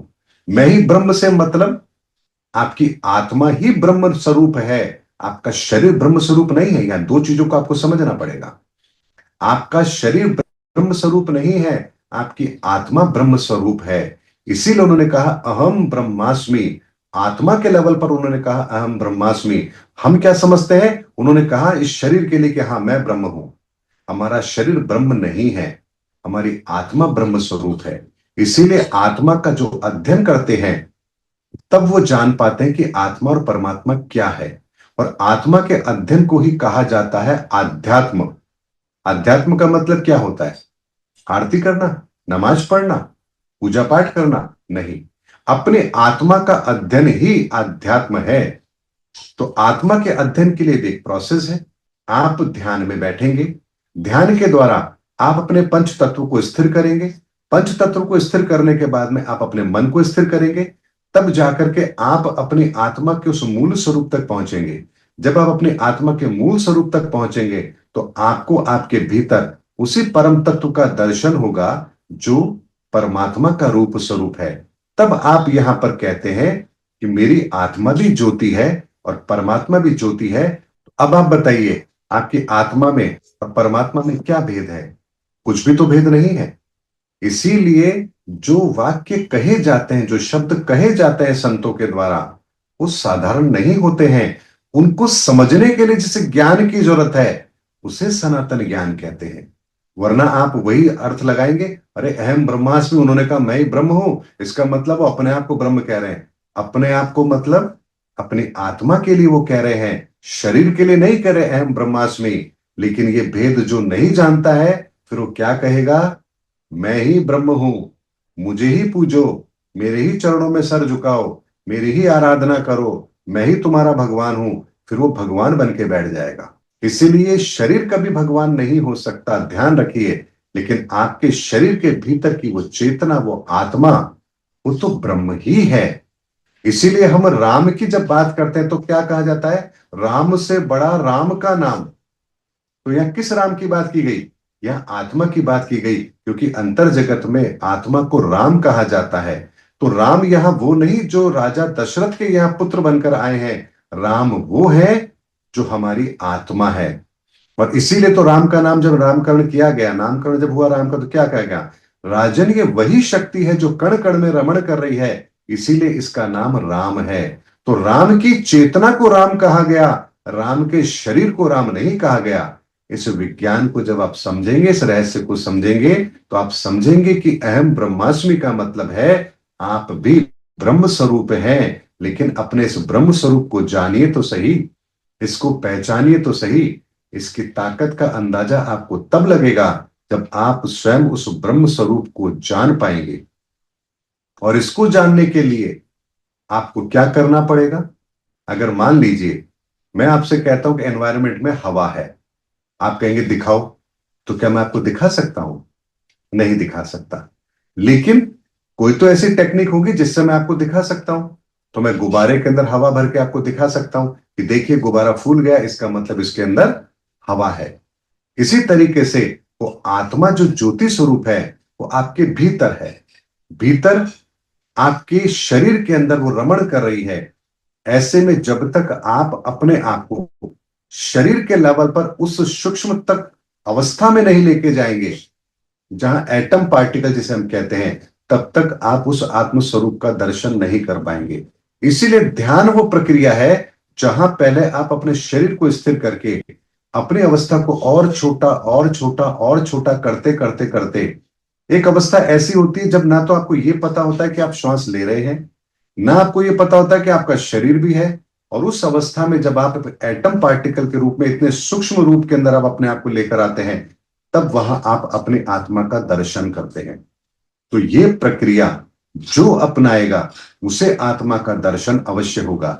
लेकिन कोई कहे मुझे तो बताओ दिखाओ, तो फिर वो वही बेवकूफी कर रहा है जैसे हवा है मुझे दिखाओ। तो आंखों से हवा कभी देखी नहीं जा सकती, लेकिन आपके शरीर के अंदर भी कुछ ऐसे अंग मौजूद है जो उसका अनुभव कर सकते हैं। तो किसी को कार में बिठाइए, कहें खिड़की से अपनी गर्दन बाहर निकालो, अब महसूस करो कि हवा है या नहीं है। तो अब आपका शरीर महसूस कर रहा है। इसी तरीके से अगर आपको अहम ब्रह्मास्मि के सच को जानना है तो आपको भी ध्यान की उस अवस्था में आना पड़ेगा जहां आप अपने उस आत्म स्वरूप को देख सकते हैं। अब यहां पर एक बात मैं और कहना चाहूंगा, बहुत सी ऐसी संस्थाएं हैं जो इसी बात का अनुसरण करती हैं। वो कहती है देखिए ध्यान में बैठिए और प्रकाश का आप दर्शन कीजिए। यकीन मानिए, प्रकाश का दर्शन किसी अभ्यास का मोहताज नहीं है। ये आपके कर्मों के सिद्धांत पर काम करता है। अगर आपके कर्म शुद्ध हैं, आपके सातों तत्व बैलेंस हैं, तो आप जैसे ही ध्यान में बैठेंगे आप उस परम तत्व का दर्शन कर लेंगे। लेकिन यदि आप विकारों में घिरे हुए हैं, आपके मन में द्वेष है, ईर्ष्या है, लालच है, तो आप जैसे ही ध्यान में बैठेंगे आपके विचार आना शुरू हो जाएंगे।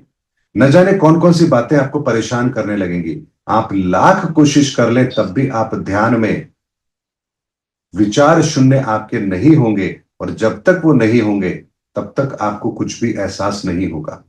अब इसका कुछ लोगों ने क्या तोड़ निकाला, इस अपने सामने एक कैंडल जला लो, एक पॉइंट लगा लो और फिर उसको देखना शुरू करो। इसे त्राटक कहते हैं। तो यहां त्राटक के द्वारा भी आप किसी चीज को करने की कोशिश कर रहे हैं, यहां पर भी आपको सफलता आसानी से नहीं मिलेगी। क्यों नहीं मिलेगी इस बात को भी समझ लीजिए। चेतना के स्तर पर आप अभी शुद्ध नहीं है, लेकिन फिजिकल शरीर के लेवल पर आप उसका प्रयास कर रहे हैं। तो आपकी आत्मा के लेवल पर, चेतना के लेवल पर, आपके शरीर के लेवल पर ऊर्जाओं का एक बैलेंस डिस्टर्ब हो जाएगा। और अगर ये डिस्टर्ब हो गया तो आप मेंटली परेशान हो जाएंगे। तो आप या तो पागलों जैसी स्थिति में आ जाएंगे, या फिर आप कहेंगे सब कुछ छोड़ करके मैं जंगल में चला जाता हूं। यानी ऐसी परिस्थिति आप अपने लाइफ में क्रिएट कर लेंगे जो ना आपको इधर का छोड़ेगी ना उधर का छोड़ेगी।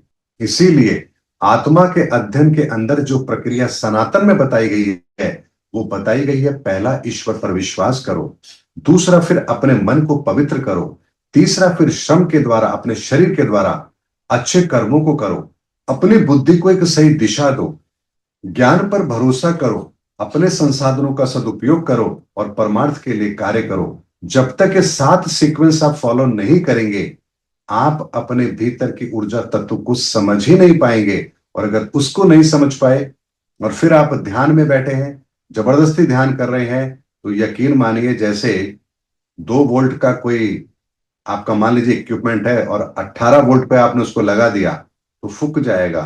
ठीक इसी तरह से आपके भीतर का सारा जो नाड़ी तंत्र है वो डैमेज हो जाएगा, कोलैप्स कर जाएगा, यदि आप जबरदस्ती ध्यान कर रहे हैं, त्राटक कर रहे हैं तो। और ऐसा बहुत बार होता है। मुझे बहुत लोग कहते हैं हम ध्यान में बैठे, हमको ऐसा प्रकाश दिखा, उसके बाद कुछ महीने तो मैं बहुत अपसेट रहा, ये रहा वो रहा, मैंने भगवान को देख लिया। ये सब वो लोग हैं जिन्होंने जबरदस्ती इस चीज को करने की कोशिश की और करने के बाद अपने ही शरीर का कोई ना कोई सर्किट उन्होंने उड़वा लिया, और जो सर्किट उनका उड़ गया अब उस चीज से वो सदा के लिए वंचित हो गए। तो 99.9% केसों में तो लोग मानसिक तौर पर विक्षिप्त हो जाते हैं। लेकिन यदि आपका ऊर्जा तत्व ठीक है और फिर यदि आप ध्यान कर रहे हैं तो आप ध्यान में वो अनुभूति प्राप्त करेंगे, आत्मा का वो अध्ययन आपको प्राप्त होगा जो आपके लिए श्रेष्ठ होगा। ये बहुत बड़ा विज्ञान है, इस विज्ञान को हमें समझना पड़ेगा। इसको ऐसे समझ लीजिए जैसे बिजली है तारों में, लेकिन आपको पता होना चाहिए कि प्लास्टिक इसका कुचालक है। यानी प्लास्टिक के ग्लव्स पहन के यदि मैं इस तार को पकड़ूंगा तो मेरा कुछ नहीं बिगड़ेगा। अगर ये चीज आपको पता है तो आप उस बिजली को कंट्रोल कर सकते हैं? अगर ये नहीं पता और नंगे हाथों से अगर आपने छू लिया तो क्या होगा? इसी तरीके से हमें यह समझना पड़ेगा कि इस विज्ञान को समझने के लिए भी हमें किसी न किसी लेवल पर अपने आप को उस अवस्था में लाना पड़ेगा जहां से हम इस यात्रा को आरंभ कर सकें। इसीलिए एक बात अच्छी तरह समझ लीजिए, सनातन का विज्ञान प्रत्येक मनुष्य के लिए है, लेकिन इसमें कोई शॉर्टकट नहीं है।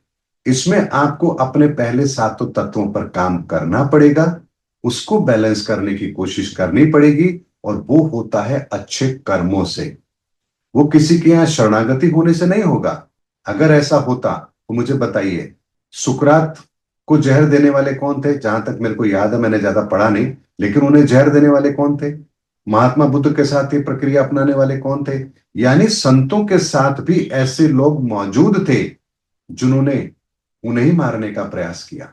तो ऐसे में अब आपको समझिए, इतने अच्छे, इतनी शुद्ध आत्मा के साथ होने के बाद भी यदि वो पवित्र नहीं हो पाए, तो इसका मतलब क्या हुआ? इसका मतलब यही हुआ कि जब तक आप अपने कर्मों से अपने आप को शुद्ध नहीं करेंगे, आप चाहे किसी के भी सानिध्य में आ जाएं, आपके भीतर परिवर्तन कभी हो ही नहीं सकता। और यही कारण है कि भगवान श्री कृष्ण की मौजूदगी के अंदर दुर्योधन जैसा पात्र भी सुधर नहीं पाया, धृतराष्ट्र का मोह भंग नहीं हो पाया। क्यों नहीं हो पाया? आज तो हम भगवान श्री कृष्ण के मंदिर में जाकर केवल दर्शन मात्र से सोचते हैं कि हमारा कल्याण हो जाएगा। हम भगवान राम के मंदिर में जाकर दर्शन करते हैं, सोचते हैं कि हमारा कल्याण हो जाएगा। अरे उनके समय तो साक्षात मौजूद थे। तो क्या जो उनके सामने थे, जिन्होंने प्रत्यक्ष राम को देखा, कृष्ण को देखा, जिनसे वार्ता की, जिनसे बातचीत की, भगवान ने के साथ जिनका संपर्क रहा, सोचिए उनका कल्याण नहीं हुआ? और आपका कल्याण हो जाएगा केवल दर्शन मात्र से? कभी भी नहीं होगा। इसलिए सनातन का विज्ञान ये कहता है कि सबसे पहले इस तत्व ज्ञान को समझिए, इस तत्व ज्ञान को समझकर अपने भीतर के तत्वों की पहचान कीजिए। किस तत्व में आपकी कौन सी विकृति है, उसको पहले अपने आचरण से ठीक कीजिए, और उसके बाद धीरे धीरे अध्यात्म के मार्ग पर बढ़िए। आपको वो अनुभूति जरूर होगी जिसे आप प्राप्त करना चाहते हैं। इसके अतिरिक्त यदि आप कोई भी प्रक्रिया लगाएंगे, मैं मेरा कुंडली जागरण कर लूं, त्राटक कर लूं, ये कर लूं, वो कर लूं, आप मिसगाइडेड है, और आप कभी भी मंजिल तक नहीं पहुंच पाएंगे। इसीलिए एक बात हमेशा याद रखिए, जितने भी महापुरुष इस धरती पर आए, उन्होंने सदैव संसार को एक ही बात कही कि अच्छे कर्म करो। कुरान में क्या कहा गया? तुम्हें ये करना है, यही तो कहा गया। हमारे वेदों में क्या कहा गया? ये तुम्हें कर्म करना है। तो वहां यही लिख देते ना कि भैया ऐसे बैठो, ऐसे करो, और इसके बाद तुम्हें भगवान मिल जाएगा। कुरान में भी ये लिख देते, ऐसे बैठना, ऐसे करना, और तुम्हें ईश्वर मिल जाएगा, अल्लाह मिल जाएगा। लेकिन वहां पर भी कुछ हिदायतें दी गई कि तुम्हें ये करना है। हमारे धार्मिक शास्त्र ग्रंथों में भी हमें हिदायत दी गई कि हमें ये करना है। क्यों करना है? क्योंकि कर्मों से तत्व शुद्ध होता है, ध्यान में बैठने से कर्म शुद्ध नहीं होता है। ध्यान में बैठकर तो आप आगे की यात्रा करते हैं, लेकिन यात्रा से पहले आप उन संसाधनों को तो ठीक कर लीजिए जो यात्रा के लिए आवश्यक हैं। इसीलिए प्रत्येक धर्म का एक ही मूल होता है, मनुष्य को सही रास्ते पर चलाना। अगर मनुष्य का कर्म सही दिशा में हो गया तो अपने धर्म को भी समझेगा, और धर्म को समझेगा तो ईश्वर तक भी वो जरूर पहुंचेगा। ईश्वर की प्रत्यक्ष कृपा भी उसे जरूर मिलेगी। इसीलिए अहम ब्रह्मास्मि एक बहुत बड़ी अवधारणा है, एक बहुत बड़ी प्रक्रिया है, एक बहुत बड़े सनातन का विज्ञान है, जिसको समझने के लिए सनातन का ज्ञान चाहिए, शाब्दिक अर्थ नहीं चाहिए। जी सर। अभी तक जितनी भी चर्चा रही, बहुत बहुत मजा आ रहा है। मुझे लग रहा है कि समय ना खत्म हो और ये चर्चा ऐसी चलती रहे। बहुत सारी चीजें आप बताते हैं और इतनी गहरी होती हैं कि मतलब अभी तक यही कंसेप्ट था कि बस ध्यान में बैठो, कुछ समय बाद आपका ध्यान लगने लगेगा और आप परमात्मा से मिलन बनाएंगे। लेकिन यही होता है कि सबसे पहले अपने कर्मों पे काम करो, ध्यान स्वतः ही अपने आप लगने लगेगा। बहुत इजी वे आपने बताया उस परमात्मा से जुड़ने का। सर, मेरा जो अगला प्रश्न है अब वो है आपसे अनुनाकीज के बारे में। मैंने ये टर्म सुना, अनुनाकीज, कहा जाता है कि दूसरे ग्रह से आए लोग थे जिन्होंने पृथ्वी की पूरी संरचना को चेंज किया, यहाँ के पूरे जो है कुछ लोग कहते हैं प्रदूषित कर दिया पृथ्वी को, कुछ कहते हैं कि पृथ्वी को अच्छा करके चले गए। मतलब अनुनाकिस को लेकर के हर तरीके के कंसेप्ट है। इसके बारे में मुझे कुछ ज्यादा जानकारी नहीं है, जो मैं आपसे जानना चाहूंगी अनुनाकिस के बारे में। देखिए, एक बात मैं आपको रहस्य बताता हूं। जैसे हमारे इस धरती पर साइंस की लैब है, वैसे ही ब्रह्मांड में ऊर्जाओं के लेवल पर भी एक स्थान है जहां का विज्ञान आज के विज्ञान से बहुत आगे का है, बहुत आगे का है। तो सबसे पहले उनके द्वारा इस धरती पर आकर के कुछ लोगों का चयन होता है, उन्हें वो लेकर के जाते हैं और वहां उनके पूरे प्रोसेस को वो बदल देते हैं। प्रोसेस को बदलने के बाद उनके अंदर जो काबिलियत उन्हें डालनी होती है वो काबिलियत उनको डालते हैं और उसके बाद उन्हें वापस इस धरती पर छोड़ के चले जाते हैं। और आप यकीन मानिए, इस यात्रा को वो याद भी नहीं रख पाता कि वो कहां गया था और उसके साथ क्या हुआ था। और फिर वो यहां इस धरती पर आकर के कुछ ऐसे कार्य करते हैं जो आने वाले समय के अंदर इस धरती के लिए आवश्यक होते हैं। आपको मैं 500 साल पहले के इतिहास की एक घटना बताता हूं। लियोनार्डो दा विंची, एक नाम सुना होगा, फ्रांस के अंदर हुए हैं, जिन्होंने मोनालिसा की पेंटिंग बनाई है। अनपढ़ थे, पढ़े लिखे भी नहीं थे, और बीच में 2 साल का समय उनके जीवन में ऐसा आया जब वो कहां थे किसी को नहीं पता।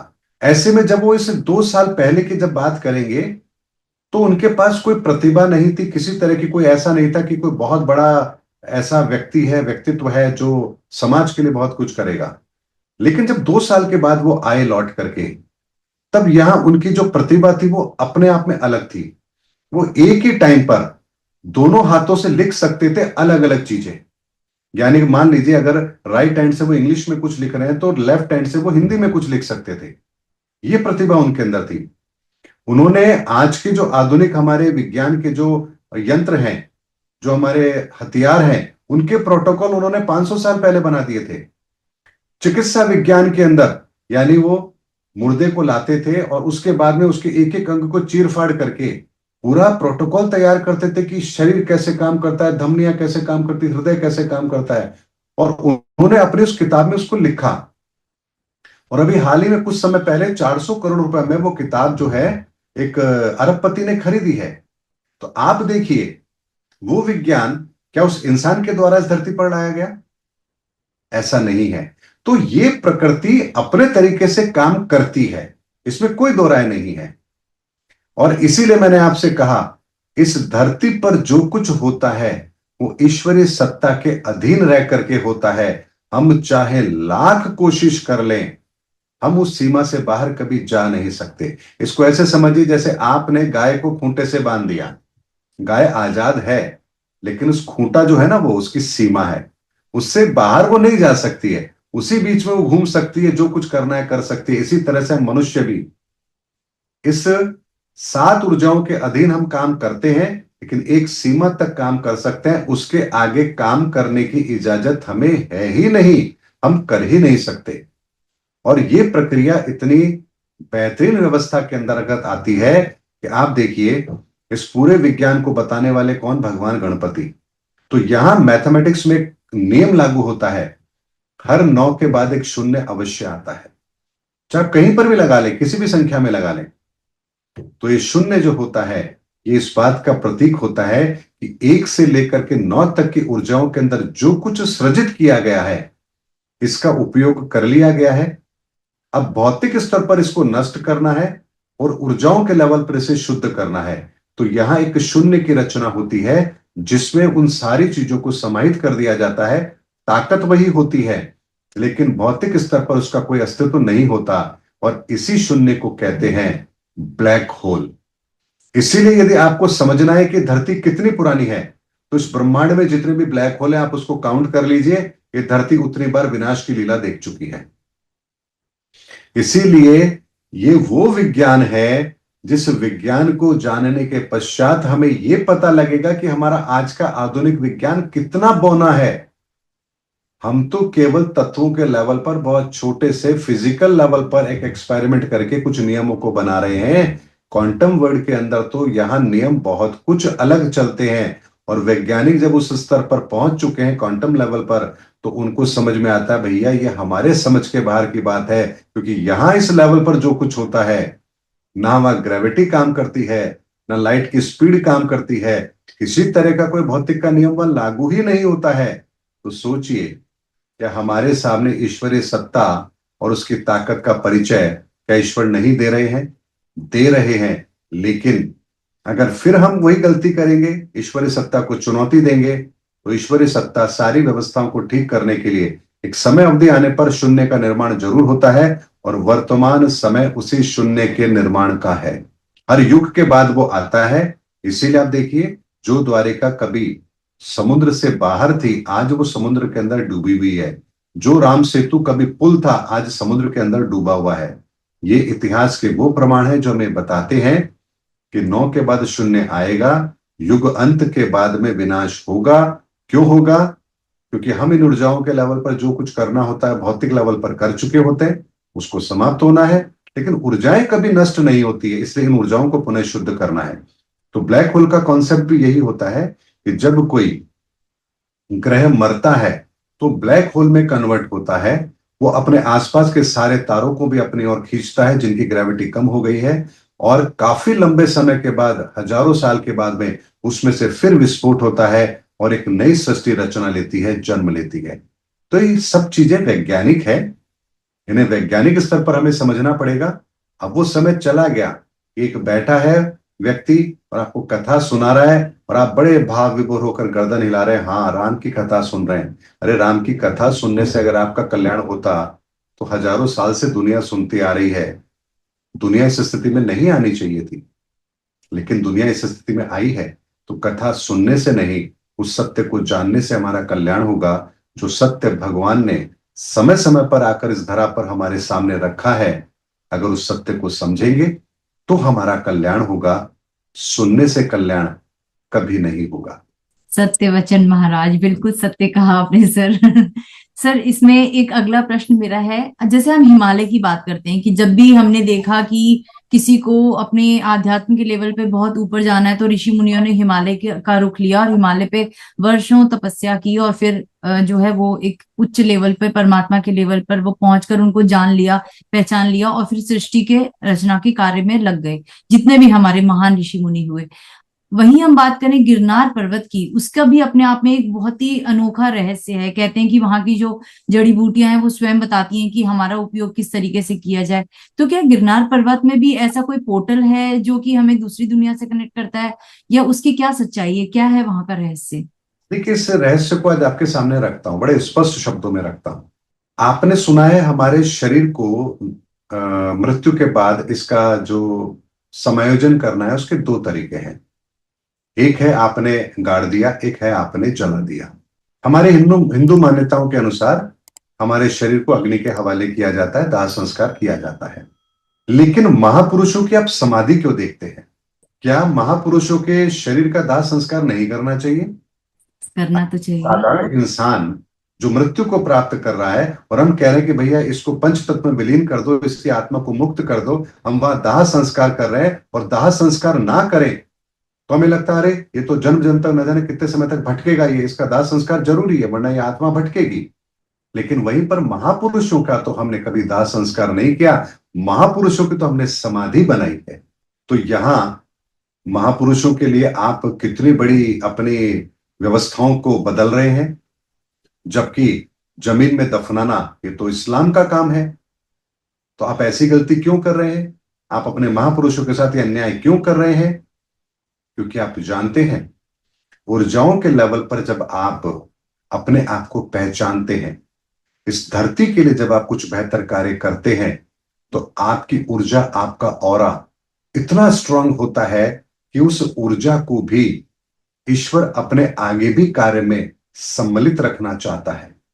ऐसे में यदि आपका शरीर नष्ट नहीं होगा तो वो ऊर्जा उसी रूप में विद्यमान भी रहेगी। ऐसे में महापुरुषों को यहां समाधि में उनको रख दिया जाता है, यानी उनके शरीर को नष्ट नहीं किया जाता, उनको एक तरीके से समाधि में लगा दिया जाता है, रख दिया जाता है, समाधि दे दी जाती है। अब यहां पर वो ऊर्जा उसी रूप स्वरूप के अंदर ईश्वरीय कार्य के अंदर संलग्न रहती है। और वही कार्य आप संभाला कह लीजिए, आप गिरनार पर्वत कह लीजिए, या और किसी चीज से आप उसको संबोधित कर लीजिए, अब उस शरीर के बाद में भी वो ऊर्जाएं इस ईश्वरीय कार्य को करती हैं, और वो ऊर्जाएं उसके आगे भी अपने उसी प्रोसेस को जारी रखती हैं, और हजारों साल तक वो ऊर्जाएं अपने उस कार्य को जारी रखती हैं। वही ध्यान साधना अपने आत्म अनुभूति को जारी रखती है, और उसके अंदर भी उनका एक लेवल बढ़ता जाता है। एक लेवल ऐसा भी आता है जब आपको एक स्थायी तौर पर एक स्थान दे दिया जाता है। जैसे ध्रुव था, ध्रुव की ऊर्जा इतनी श्रेष्ठ ऊर्जा थी कि हमें ध्रुव तारे के रूप में आज भी वो ऊर्जा आसमान में दिखाई देती है। तो नक्षत्रों के अंदर अगर हम बात करें, ब्रह्मांड में अगर हम बात करें, तो जितने भी हमको टिमटिमाते हुए सितारे दिखते हैं, ये वो हैं जो कभी ना कभी इस धरा पर आए थे मनुष्य बनकर। इनकी ऊर्जाएं उस लेवल पर पहुंची जहां ईश्वर ने इन्हें अपने कार्य में सम्मिलित किया, और उस कार्य में जब ईश्वरीय कार्य में सम्मिलित होते हैं, तो इनकी ऊर्जाओं का इतना विस्तार हो जाता है कि जब धरती पर जिस समय पर इस ऊर्जा की आवश्यकता होगी, तब तक के लिए इन्हें सितारों के रूप में एक स्थान दे दिया जाता है। और ये हमसे कितने दूर हैं आप सोचिए। क्या ध्रुव तारे पर कभी इंसान पहुंच पाएगा? असंभव है, असंभव है, कभी पहुंच ही नहीं सकता। तो हमें आकाश में जो इतने तारे सितारे दिखाई दे रहे हैं, अनंत तक फैली ये गैलेक्सी है। अब सोचिए कि इस ब्रह्मांड का जन्म कब हुआ होगा। ये सारी ऊर्जाएं वो ऊर्जाएं हैं जो कभी ना कभी किसी न किसी ग्रह पर जिन्होंने जन्म लिया, और अपनी इस ऊर्जाओं की अवस्थाओं को लगातार उन्होंने ईश्वरीय कार्य में सम्मिलित किया।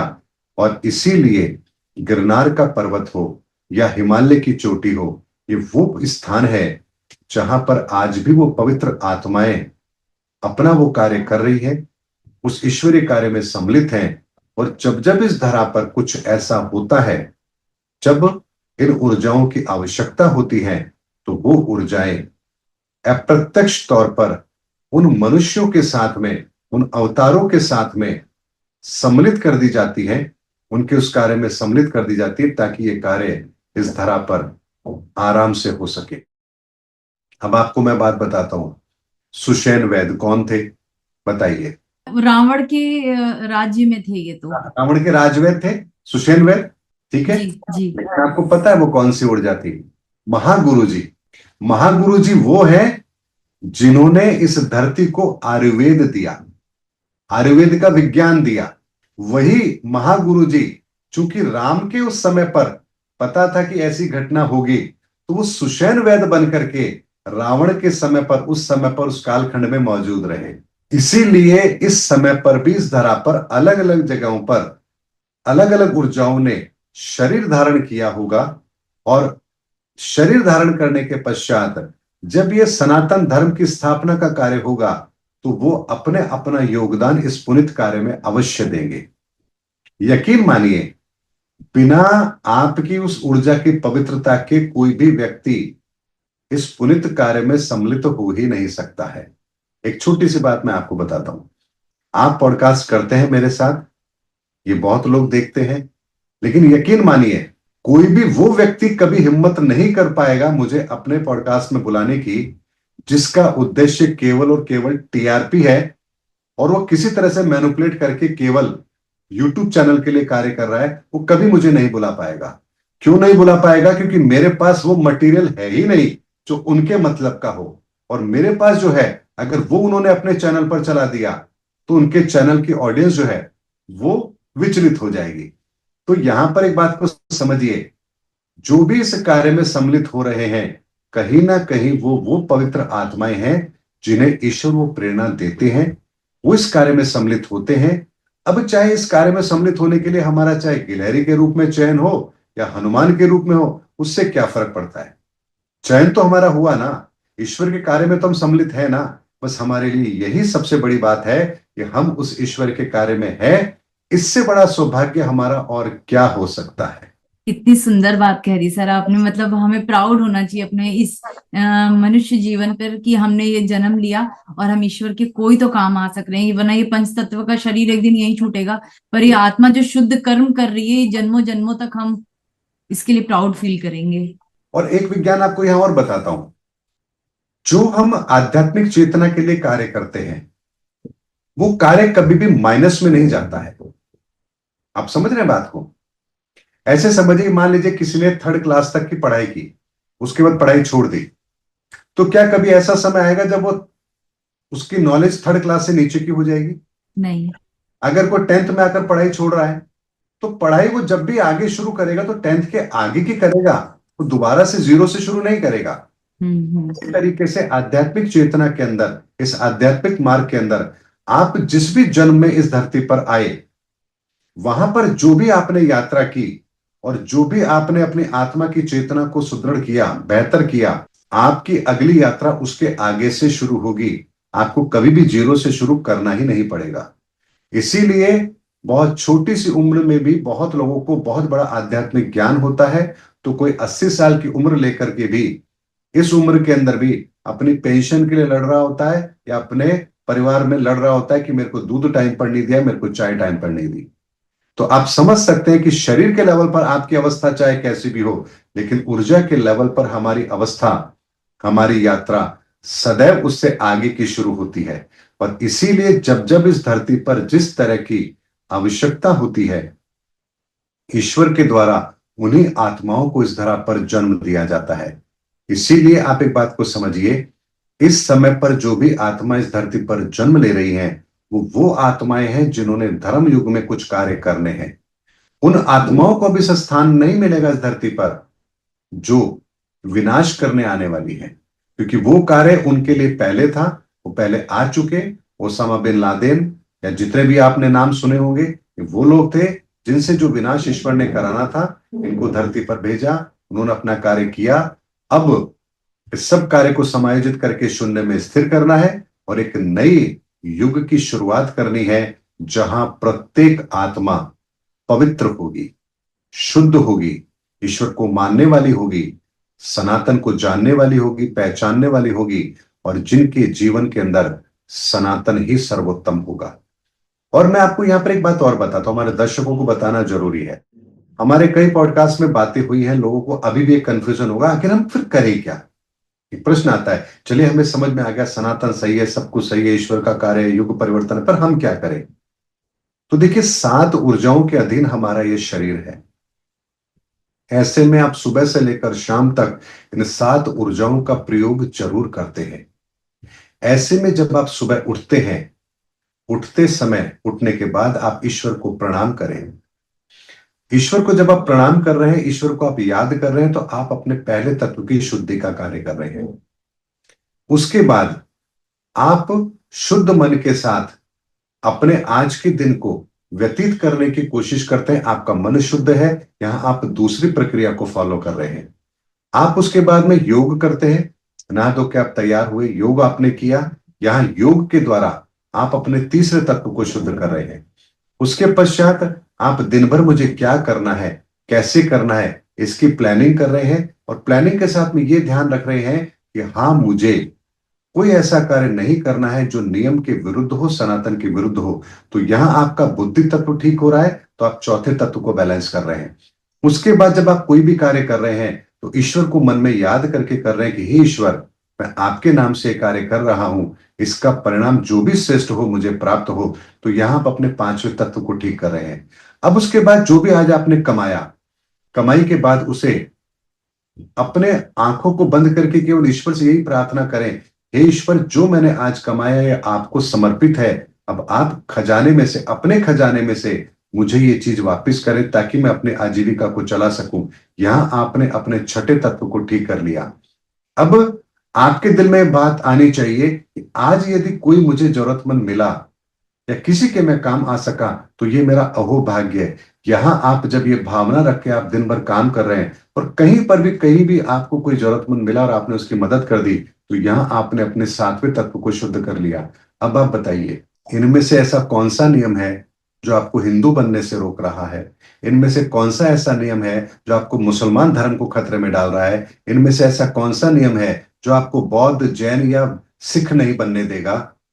अरे सब कुछ तो वही है, यही करना है, और इसी को करने से आपका तत्व शुद्ध होगा। जब इस प्रक्रिया को यदि आपने 50 दिन भी, 40 से 50 दिन भी यदि अपने जीवन में अपना लिया, मैं गारंटी से कह सकता हूं आपके विचारों में वो परिवर्तन आ जाएगा कि आपके घर वाले ये बोलेंगे, ये आदमी कौन है भाई, कि पहले तो कुछ और था और अभी तो बिल्कुल बदल गया है ये।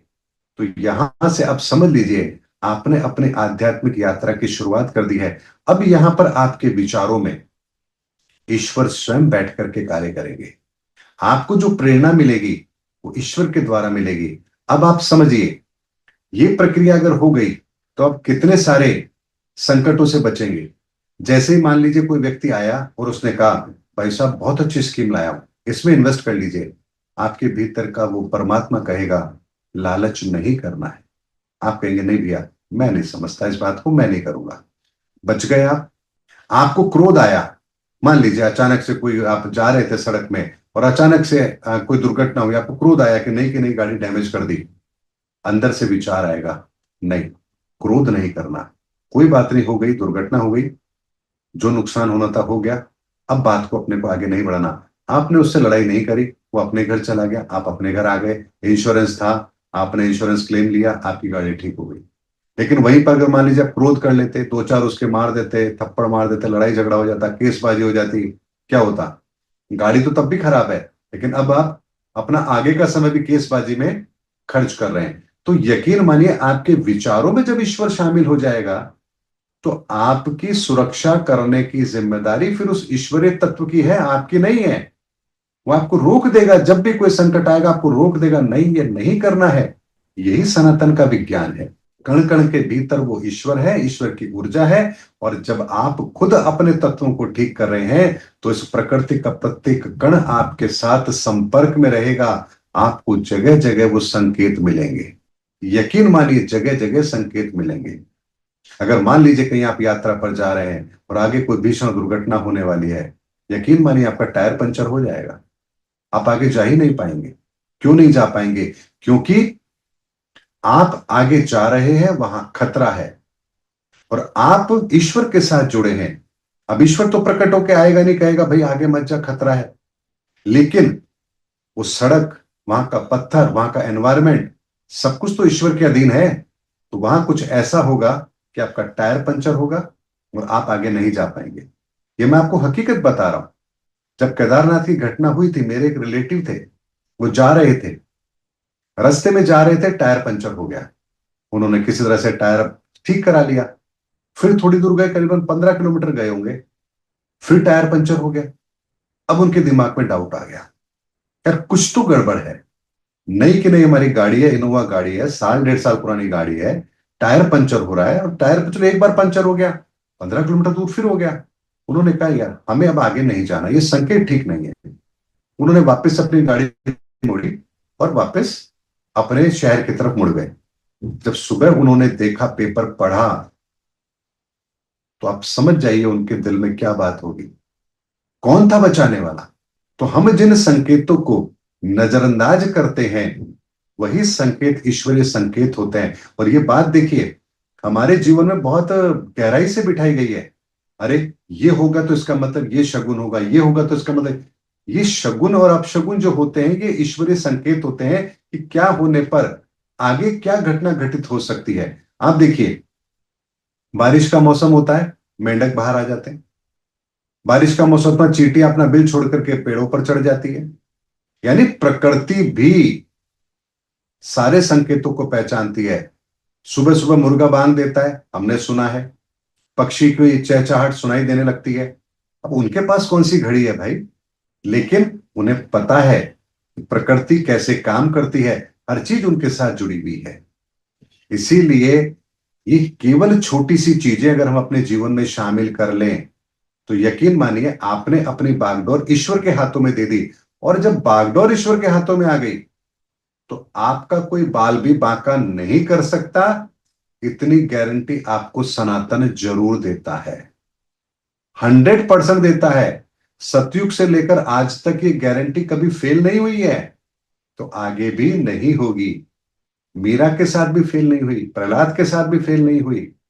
भगवान कृष्ण को बचपन में कितना कुछ प्रयास किया गया, क्या फेल हुई गारंटी? नहीं हुई। तो आज कैसे फेल हो सकती है?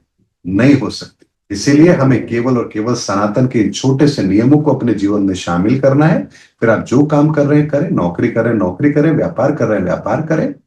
अब इस प्रक्रिया को अपनाएंगे और मान लीजिए आप पुलिस में हैं, थाने में घूस लेंगे? आप ले ही नहीं सकते। आप व्यापारी हैं और ये प्रक्रिया अपना रहे हैं, क्या आप किसी को चीट करने की सोचेंगे? आप नहीं सोच सकते।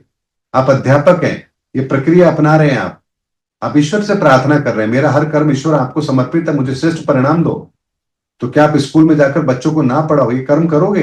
यही कर्म समर्पित करोगे ईश्वर को? कभी नहीं करोगे। इसीलिए आप देखिए, हमारे घरों में क्या होता था, जब भोजन करने बैठते थे तो पहले हाथ जोड़ के प्रणाम करते थे। इस तरह से प्रणाम क्यों करते थे? कि जो भोजन ले रहे हैं, भगवान को प्रणाम किया, ईश्वर को प्रणाम किया, उनको याद किया, फिर हम भोजन ले रहे हैं। तो क्या आपके थाली के अंदर नॉनवेज हो सकता है क्या? क्या आपके हाथ में शराब का गिलास हो सकता है क्या? हाथ जोड़ के शराब पियोगे? हाथ जोड़ के नॉनवेज खाओगे? तो ये वो प्रक्रियाएं हैं जो विकार पैदा ही नहीं होने देती हैं। तो विकार पैदा ही नहीं होगा तो परिणाम कहां से मिलेंगे आप? इसीलिए सनातन वो नियम है, इस प्रकृति का वो विज्ञान है जो हमारी पग पग पर रक्षा करता है, पग पग पर रक्षा करता है। पर हमें विश्वास होना चाहिए कि हां, सनातन ही सत्य है। और इसीलिए मेरी मुहिम जो है वो सनातन को दुनिया के सामने रखने की है। मेरी मुहिम ये नहीं है कि आप ये करो ये मत करो, बस सच तो दुनिया के सामने आए, हम सच को तो समझें। सच नहीं पता लगेगा तो मानना नहीं मानना तो उसकी बात की बात है भाई। तो सच दुनिया के सामने रखे। इसीलिए मेरा मेरा काम, मेरी मुहिम यही है कि सनातन को, सनातन की विचारधारा को, सनातन के नियमों को, सनातन के विज्ञान को, सनातन धर्म को उसी रूप में आप लोगों के सामने रखना जैसा वो है। इतनी सुंदर तरीके से सर आप अपनी बातों को रखते हैं ना कि वो एकदम दिल में ऐसे उतर आती है जैसे कि परमात्मा की वाणी चल रही हो और मेरे जीवन में बदलाव की जहां जहां कोई गुंजाइश हो वो सारी चीजें आपके द्वारा आ रही हैं और हम उसे अपने जीवन में उतारते जाएं। मैं सत्य वचन कह रही हूँ, इस समय रिकॉर्डिंग चल रही है सर। मैं मतलब बहुत छोटी हूँ आपसे ये कहने के लिए, पर मैं पूरे दिल से ईश्वर से प्रार्थना करती हूँ कि आप एक इतना इतना सुंदर कार्य कर रहे हैं। इतने आपके मुख से एक एक निकला शब्द ना जैसे गीता और महाभारत के जो जो कृष्ण जी के श्लोक होते थे ना वैसे लगते हैं सुनने में मुझे। तो मैं तो परमात्मा से ये प्रार्थना करती हूँ कि आप मुझसे हमेशा जुड़े रहें ताकि मेरे जीवन में ये जो एक परिवर्तन का ये जो मेरा भी ये जो चल रहा है प्रक्रिया मेरे जीवन की भी, वो आपके द्वारा बहुत सुंदर तरीके से हो रही है, वो होती रहे। और आपको परमात्मा सदैव सुखी और बिल्कुल स्वस्थ रखें। सर मैं बहुत छोटी हूँ कहने वाली, पर मैं परमात्मा से यही प्रार्थना करती हूँ। एक धन्यवाद कहकर मैं इसको नहीं खत्म कर सकती। देखिए, बेशक आप उम्र में मुझसे छोटे होंगे, लेकिन मेरी आत्मा और आपकी आत्मा और हमारे सभी दर्शकों की आत्मा वो एक ही है, वो समान है। कोई आत्मा छोटी नहीं, कोई आत्मा बड़ी नहीं, कोई पवित्र नहीं, कोई अपवित्र नहीं। बस हमें तो अपनी आत्मा के ऊपर जो विकार आ गए हैं, हमें तो उनको हटा करके अपनी आत्मा को उतना ही उज्जवल बनाना है जितनी पवित्रता, जितनी उज्जवलता के साथ में परमात्मा ने उस आत्मा को अपने से अलग करके इस धरती पर भेजा था। हमें बस यही कार्य करना है। और इतना मैं आप लोग को जरूर कहूंगा, आपके दर्शकों को भी कहूंगा, आने वाला युग स्वर्णिम युग है, धर्म युग है। यकीन मानिए, मैं तो खुली आंखों से उस दृश्य को देख सकता हूं। आने वाला समय वो है जिस समय की कल्पना कोई नहीं कर पा रहा, लेकिन सत्य रूप में वो घटित होगा। अब तक जितने भी परिवर्तन इस युग में हुए हैं, चाहे वो सतयुग हो, त्रेता हो, द्वापर हो, उन सबसे बड़ा परिवर्तन इस समय पर होने वाला है। ये छोटा समय नहीं है, ये साधारण समय नहीं है, ये वो समय है जो युगों युगों के बाद आता है। हर युग के अंदर एक बार आता है। एक होता है महायुग जिसमें सारे युग आते हैं, तो एक महायुग के अंदर ये एक बार ही आता है और वो समय चल रहा है। इसीलिए हम सब अपने अपनी जगह पर जहां हम हैं, आपके दर्शक, आप, मैं, जहां भी हैं, बस अपना कार्य श्रेष्ठता के साथ कर सकें, निस्वार्थ भाव से कर सकें, अपने आप को ईश्वर की ऊर्जा के साथ अलाइन कर सकें, बस यही कार्य हमें करना है। हमें हिमालय नहीं जाना, हमें कुछ छोड़ना नहीं। हमें तो बस शिष्टता के साथ ईश्वर ने जहां खड़ा किया है वो कार्य हमें वहां पूर्णता के साथ करना है। आप भी कर रहे हैं, हमारे बहुत सारे दर्शक है वो भी कर रहे हैं, मैं भी कर रहा हूं। ईश्वर से प्रार्थना है कि मुझे भी वो ताकत दे, आपको भी ताकत दे, हमारे दर्शकों को भी वो ताकत दे कि हम दृढ़ता के साथ इस मार्ग पर चल सके। आप सभी दर्शकों को भी, आपको भी जय सनातन धर्म की।